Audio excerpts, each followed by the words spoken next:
சிவகிரி. சிவகிரி 1. சிவகிரி 2.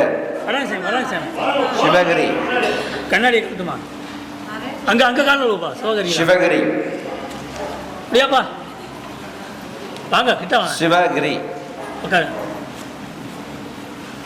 பிள்ளைக்காக கேட்க வந்துடுறா அவன்கிட்ட உட்கார் மீதெல்லாம் ஓடும் தள்ளி வாடாப்பா. என்ன வேணும் உனக்கு? இன்னும் 2 வட்டம் விழுந்துட்டு வா, விளக்கம் கேட்டுக்கிறேன். 2 வட்டம் மட்டும் விழுந்துட்டு வா, விளக்கம் கேட்டுக்கிறேன்.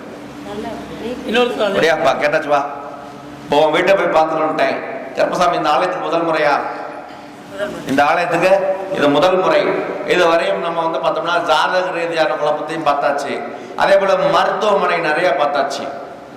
மருத்துவமனை நிறையா அப்படின்னா இஎன்டி டாக்டர் நிறைய டாக்டர் பார்த்தாச்சு. ஸ்கேன் பண்ணி பார்த்துட்டியா?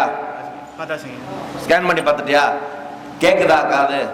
ஒரு காது மட்டும் 1 மாசம் முன்னாடி கேட்க மாட்டேங்குது. கால் வந்துட்டு ஒரு காது மட்டும் கேட்க மாட்டேங்குது. அதான் இஎன்டி டாக்டர் பார்த்தாச்சு. ஒரு காது மட்டும் கேட்கல உத்தரவு. அதனால ஜவ்வுல பிரச்சனை இருக்குடா. உள்காதுல உள்ள இருக்கக்கூடிய ஜவ்வு வந்து மலட்டுத்தன்மை ஆகி போயிடுச்சு. நரம்பு வீக்கமாயிடுச்சு. அதான் அப்படின்னா சொன்னா மலட்டுத்தன்மை ஆகி போச்சு. நீ வந்து டாக்டர்கிட்ட ஸ்கேன் பண்ணி கோயம்புத்தூர் போனியா? நம்ம ஸ்கேன் எல்லாமே இங்க அவ்வளவுதான். உள்ள மலட்டுத்தன்மை ஆயிடுச்சு. ஒரு ஜவ்வு மட்டும் லைட்டா ஓட்ட மாதிரி இருக்கு. சொல்லுங்க பேசுங்க. என்ன சொன்னாங்க டாக்டர்? டாக்டர் நரம்பு வீக்கம் ஆயிருக்கு. இப்போ எங்களால் எதுவும் பண்ண முடியாது. ஒன்றும் சுத்தப்படாது. அதுவா சரியானதான் உண்டு. அதுவா தான் சரியாகணும். நீங்க நாள் போக்குல கொஞ்சம் காதை மட்டும் குறைஞ்சிடாதீங்க. காதை வந்து கொஞ்சம் பத்திரமா பார்த்துக்கிட்டீங்கன்னா இது நாளா காதை வந்து அதுவா தோன்றி அதுவா மறையிற சக்தி காதுக்கு மட்டும் தான் உண்டு. யார் சொன்னா? டாக்டர் போய் காது வந்துட்டோடியா? அதுவா தோன்றி அதுவா நல்லதை கொடுக்குற சக்தி காதுக்கு மட்டும் தான் உண்டு. அவனுக்கு கேட்கலடா. ஒன்ன மாதிரி அவனுக்கு ஒரு காது போயிடுச்சு.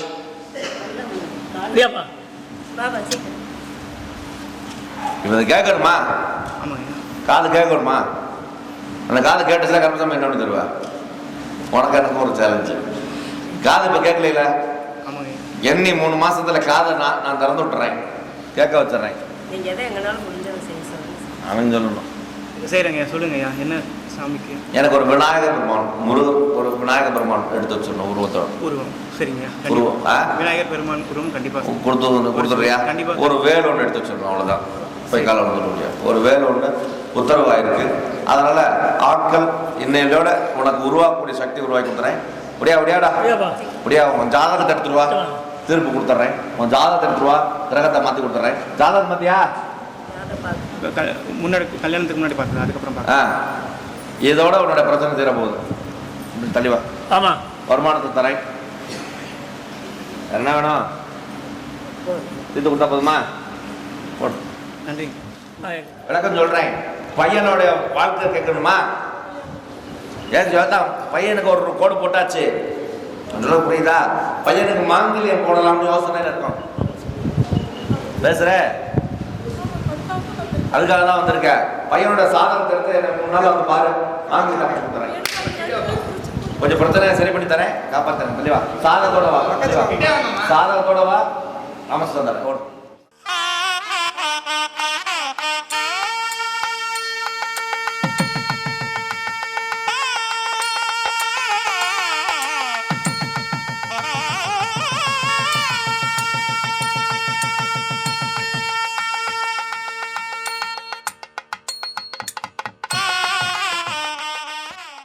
ஸ்ரீ 18ஆம் படி கருப்பசாமியுடைய அருளோட என்னை ஆளக்கூடிய மகாகாளி ஆசையோட முதல் குழந்தை பெண் குழந்தை, 2வது குழந்தை வேணும்னு கேட்டாங்க. கருப்பசாமி ஆண் வாரிசு தரேன்னு சொல்லிவிட்டோம்.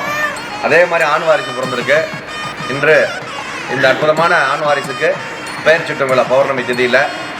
இன்றிலிருந்து கருப்பசாமி அருளோட பிறந்த இந்த குழந்தைக்கு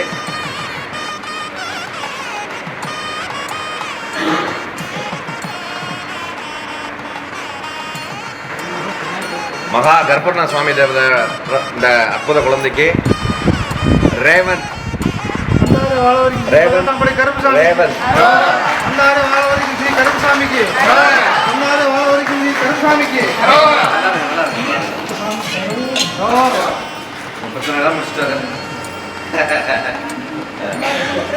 அவங்க பிரச்சனையை முடிச்சிருவான்.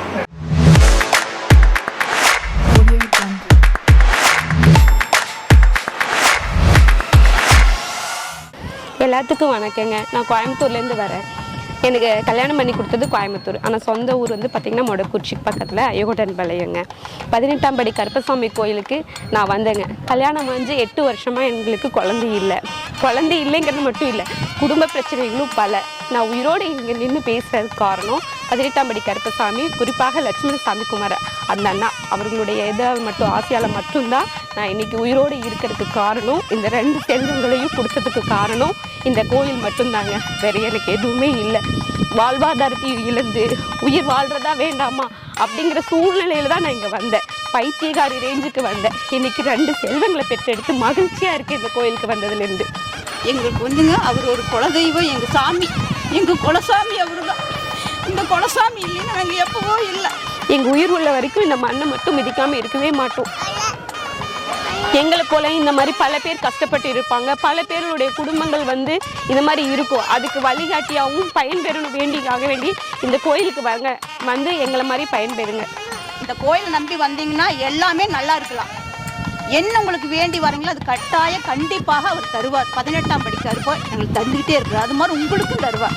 நாங்கள் ஒவ்வொரு நொடியும் அதுதான். கருப்பா காப்பாத்து, சொல்லு தம்பி, காப்பாத்து, கருப்பா காப்பாத்து, கருப்பா காப்பாத்து. எல்லாருமே வந்து இந்த கோயிலுக்கு உயிர் பிச்சை மாதிரி வந்து எல்லாம் உயிரோடு இருக்குன்னு நான் இறைவன் பிரார்த்திக்கிறேன். குறிப்பாக லட்சுமண சாமி அந்த அண்ணாவுக்கு தான் எனக்கு நன்றிகள் பல கோடி சொல்லுவேங்க. கூட பிறந்த அண்ணா கூட இந்த மாதிரி செய்ய மாட்டாங்க. ஆனால் எனக்கு அவர் அந்த அத்தனை வேலைகளும் செஞ்சுருக்கிறாரு. நான் ராத்திரி 12 மணிக்கு ஃபோன் அடித்தாலும் என்னம்மா சொல்லுமான்னு கூட பிறந்த சகோதரி மாதிரி கேட்டு என்ன இது பண்ணினாருங்க. ஒவ்வொரு செகண்டில் வழி நடத்தினார். ஒவ்வொரு நொடியும் இதுதாம்மா குடும்பம், இதுதாம்மா சூழ்நிலை, விட்டு கொடுத்து போங்க, விட்டு கொடுத்து போனாதான் குடும்பம் அப்படின்னு ஒவ்வொரு செகண்ட் ஒவ்வொரு நொடியும் அப்பா அம்மாவுக்கு மேலே நின்று எனக்கு வழி காமிச்சார் அவர் தாங்க. அவன் காவல் தெய்வம், காக்கும் தெய்வம். அவனை நம்பி சரணடைஞ்சவங்களை அவன் காப்பாத்தாம விட்டதா சரித்திரமே கிடையாது. நீ அங்க போய் முறையிடுதாயி. இந்த கருப்பசாமி வாக்கு கொடுத்ததுதான் இது சத்தியம்.